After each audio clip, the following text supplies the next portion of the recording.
Hey guys. All right. So I think you're going to be watching this on a Monday. It is not Monday, but happy Monday. So what I'm going to do here is I'm going to do a chapter one quiz review. Okay. And you guys are going to have the quiz later today. It's a multiple choice style quiz. There's a couple challenging problems on there. So trying to get you guys started on the right foot. So I'm gonna do some examples here. These examples align very closely to what I believe are going to be the challenging questions on the quiz. So make sure and watch this. Feel free to rewind it, check it out again, and then right when you're ready, go ahead and start that quiz. Okay. All right. So this first example that'll be on there will be something like this. Let's find the limit as x approaches 2 of 2x minus 4 over 4 minus 2x. Okay. And then we're just going to do some basic stuff, right? First rule is to sub in directly, and you get this situation where you get 4 minus 4 is 0, or 4 minus 4, which is 0. And so we have, again, an indeterminate form. We cannot determine the answer.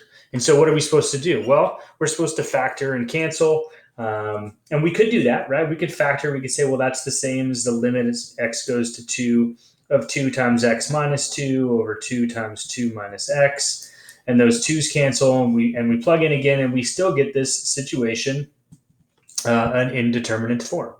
And so what we're going to do, you guys, and what you should do on the quiz is you should analyze what happens as I get close to that stuff, right, towards 2 on a numerical x-axis line from the right-hand side. That's what that positive means. So I'm coming in here, and in your brain, think of a really small number that's positive, that's close to 2, like 2.001.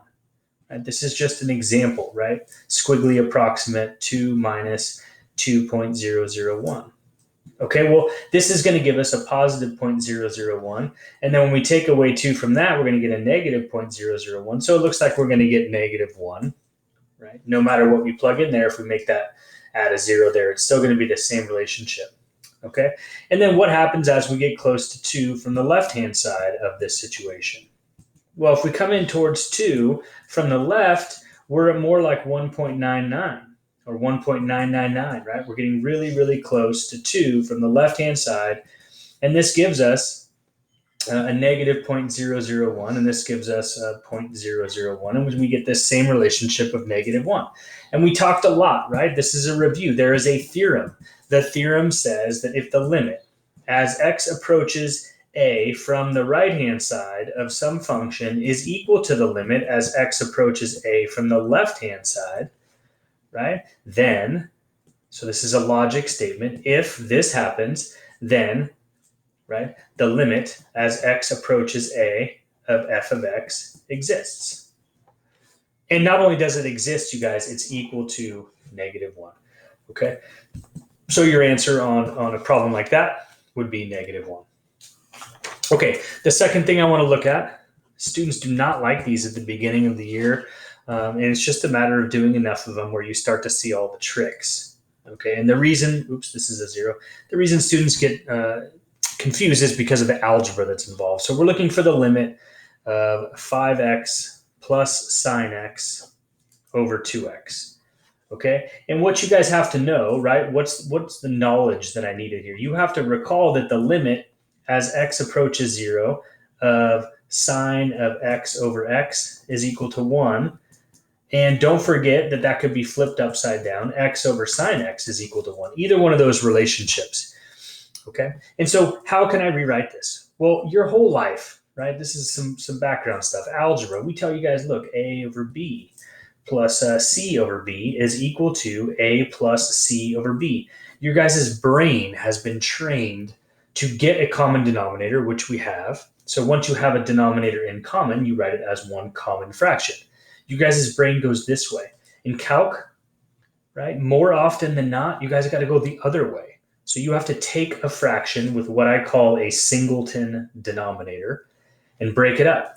And so this becomes the limit as x approaches 0 of 5x over 2x plus sine x over 2x, okay? And so we've made some progress. We've taken that singleton denominator, and it can be split up, right, from this backwards situation here. And then we can kind of see here, right, where we have what we're looking for. And so let me rewrite this again. This is the limit as x goes to 0. These x's will cancel, leaving me with just 5 halves. Plus, this is the same as 1/2 times sine of x over x. And for the strong algebra students, this makes a lot of sense. For the other students, you're still strong at it. You just did enough to get by and you got A's, and that's what you're supposed to do. But now you got to solidify that this and this are the same thing, right? You can break these things up. Okay. And then we know that this approaches a value of 0. And we have 5 halves plus 1/2, right? As x goes to 0, there's no x's here. And so you simply get 6 halves, which is equal to a value of 3. Okay. All right. On the same train here, we've got a situation where you might see something weird with tangent, right? The limit as x goes to 0. Let's say it's e to the 2x tangent of x over x.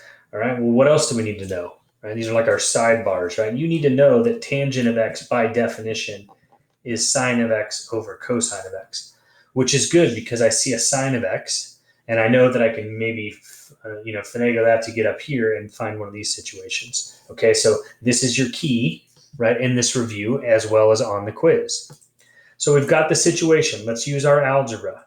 Our algebra tells us that there's lots of stuff going on here. I've got e to the 2x. I've also got times tangent x over x. This is the same exact thing. And let me take your brain down that same road. E to the 2x stays. What's tangent? Tangent is sine x over cosine x. But don't forget I still have that x as a denominator. Okay, and so you're breaking this thing up into terms. This is where you want to spend a lot of your time understanding, you guys, because the better you get at algebra, right, the better you're going to be at calc. Okay, so this guy's right there. That's a numerator. This is a numerator. That's a denominator. This, by definition, is both a numerator and a denominator. That's a denominator. Okay, and now, if you're comfortable with that, let's do this. E to the 2x. I'm going to write this as sine of x over x times 1 over cosine x. If this is blowing your mind, that's good. This is still algebra. How can I swap those? You guys, these are just term by term by term. Upstairs, I've got e to the 2x sine x and a 1, and downstairs, I've got a 1, a cosine, and an x. Multiplication is commutative, and so I can choose what to put together. Okay, let's see if that helps us. So as I take the limit as x goes to 0, remember this approaches a value of 1. We played the game. E to the 2 times 0, right, times 1 over cosine of 0, right? Cosine is a trigonometric function, and you're analyzing an angle, okay? Right? This is constantly a battle as an AP Calc teacher. This is an angle. An angle value of 0 radians is right there. Okay, then you go out to your unit circle values. This is a length of 1. That's the cosine value. That's the sine value. So at an angle of 0, the cosine value is equal to 1. So I've got e to the 0 times 1 over 1. Anything to the power of 0 is 1. 1 times 1 is clearly 1. Okay? Might want to rewind that one. All right. Let's keep going here. I've got, looks like maybe one more. Okay, so I'm going to define, so I'm going to say let g of x, which is just function notation, be equal to this f of x times h of x, and it's equal to this value of k minus 2x. You guys, honestly, we'll laugh about this when we're finally in class together, but every time you guys see a k, it seems like people just quit. They're like, oh man, this is going to be a hard problem because there's a k in it. I get it. We'll get through this. It's not that bad. Okay, and I'm going to tell you that the limit as x approaches 3 of this f function is equal to 4, and I'm going to tell you that the limit as x approaches 3 of the h function is equal to negative 2. I want you to find k so that g of x is continuous. Okay? All right. So what do? Well, we want g to be continuous. That means that when you take the limit of g of x, as you approach 3 from the left, let's figure out what that is. Okay, so this is a g function. It's in terms of all this weird looking stuff. Who cares? You're going to get close to 3 from the left-hand side. Well, here's your domain constraint. I'm coming in towards 3 from the left, so I'm at values that are less than or equal to 3. And so I plug it in. Well, look, it tells me that the limit as x gets close to 3 of the f function is 4, right? And this guy is -2. So I have my limit value is just equal to 4 times -2, which is -8. Okay, well, what's the limit as I get close to 3 from the right of the g function? Well, if this is my g function and I'm getting close to 3 from the right, I'm a little bit bigger than 3. And so when I plug in 3 here, I get k minus 2 times 3, which is simply k minus 6. Now, let's talk about this word continuous. If it's continuous, you better have the limits be the same because the limit has to exist. So now you know that k minus 6 has to equal -8. So k minus 6 must equal -8, which means k must be -2. And so go backwards in your thought process. If k is -2, the limit from the right is -8. The limit from the from the left is -8, which tells me the limit, right, of g of x as x gets close to 3 is equal to -8. That's awesome. What is the function value at 3, right? Well, the function value at 3, plugging it in, is -8 because we have this limit process, right? And so you have found that k needs to be -2. You don't need to do this. Do not show. Okay, that's might confuse you a little more. What you need to understand on this quiz problem is that you need to use these limit values here to evaluate the limit from the left, plug in here, get the limit from the right, set equal, and solve. I will honestly tell you guys on the AP exam, if you ever get a problem that looks like this and you have a k value in there and you don't know what to do, you better plug in, set equal, and solve, and circle that answer on the multiple choice test, right? 95% of the time, you're going to be correct. Okay?